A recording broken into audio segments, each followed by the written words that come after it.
What's up, KG? May napansin ka ba?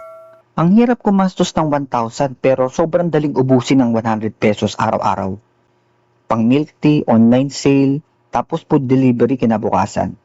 Ang tanong, bakit parang ang bilis mawala ng pera pero ang hirap mag-ipon? Ang sagot, nasa psychology ng delayed gratification. Pag-usapan natin. Let's go! May tanong ako sa'yo. Kung bibigyan kita ng dalawang option, 100 ngayon o 150 pagkatapos ng isang buwan, anong pipiliin mo? Siyempre maraming pipili ng 100 ngayon. Hindi dahil mahirap sila, hindi dahil tamad sila, kundi dahil natural sa utak natin na gusto natin is instant reward. At dito nagsisimula ang problema. Hindi lang sa pera, pati sa pagdadayet, sa negosyo, sa pag-aaral, at kahit sa pag-i-invest. Ngayon, pag-uusapan natin kung bakit napakahirap maghintay. Bakit may mga taong kaya mag-ipon habang ang iba laging kapos? At paano mo matitrain ang utak mo para mas maging matalino sa pera? Balikan natin ang simpleng sitwasyon.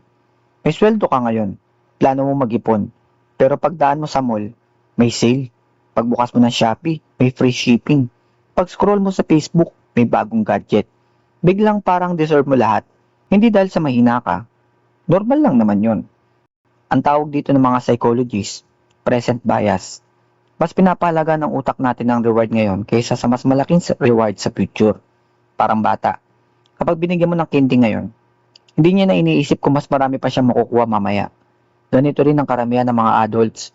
Mas sophisticated lang ang candy. Ngayon, milk tea, phone upgrade, online shopping.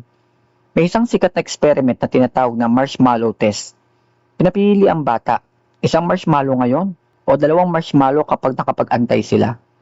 Hindi lahat nakapag-antay. Pero ang mas interesting, hindi ito tungkol sa marshmallow. Tungkol ito sa kakayahang kontrolin ng sarili. At sa totoong buhay, ito ang isa sa pinakamahalagang financial skills. Pero teka, may malaking misunderstanding dito. Hindi ito tungkol sa disiplina lang. Maraming nagsasabi, wala ka lang disiplina. Pero hindi ganun kasimple.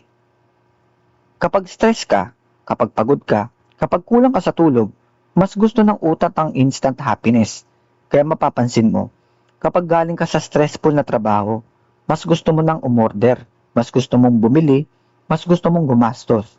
Hindi dahil kailangan mo, kundi dahil gusto ng utak mo ng mabilis na reward.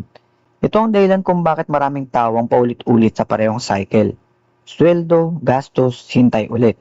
Sweldo, gastos, at paulit-ulit. Real talk. Hindi kalaban ng maliit na gastos. Ang kalaban ay ang habit na inuuna palagi ang present kaysa sa future. Example, sabihin natin gumagastos ka ng 150 kada araw sa mga bagay na hindi mo naman talaga kailangan. Mukhang maliit pero sa isang buwan may higit 4,500 na. Sa isang taon lagpas 50,000 na. At hindi pa kasama dyan ang mga opportunity na nawala. Dito pumapasok ang delayed gratification. Hindi ibig sabihin hindi ka na mag-e-enjoy. Ang ibig sabihin, mas marunong kang pumili kung kailan. Hindi mo pinapatay ang happiness, dinedelay mo lang para sa mas malaking reward. At ito ang ginagawa ng maraming successful na tao. Hindi dahil sa mas mataas ang IQ nila, kundi dahil mas magaling silang maghintay. Paano ito matututunan? Good news, trainable ang delayed gratification. Hindi ito talent, skill to. Unang technique, huwag bumili agad, maghintay ng 24 hours. Kapag gusto mo pa rin kinabukasan, mas malaki ang chance na kailangan mo talaga. Pangalawa, i-automate ang ipon. Kapag hindi mo nakikita ang pera, mas maliit ang chance na magagastos mo. Pangatlo, magkaroon ng dahilan. Mas madaling maghintay kapag alam mo kung bakit. Bahay, emergency fund, business, travel, retirement. Kapag malinaw ang goal, mas madaling tanggihan ang temporary temptation.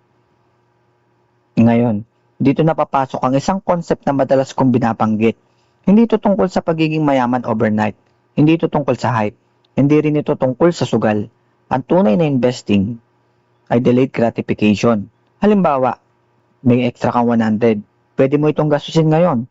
O pwede mong unti-unting ipunin gamit ang strategy tulad ng DCA o dollar cost averaging. Hindi ito magic, hindi ito guaranteed nakikita.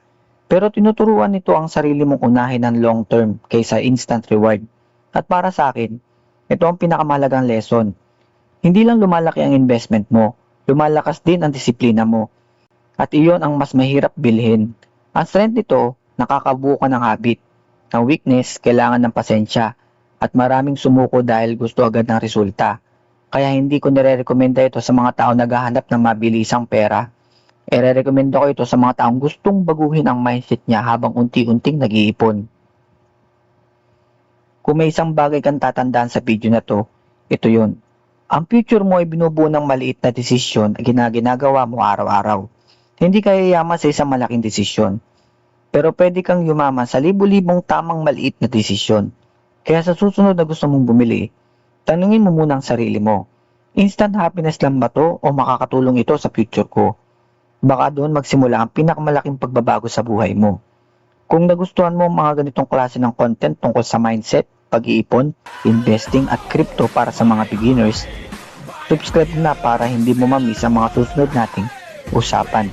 Dahil sa susunod na video, pag-uusapan natin kung bakit maraming tao nagtatrabaho ng masipag pero hindi pa rin yumayaman. At baka mabago nito ang pananaw mo sa pera. Game on!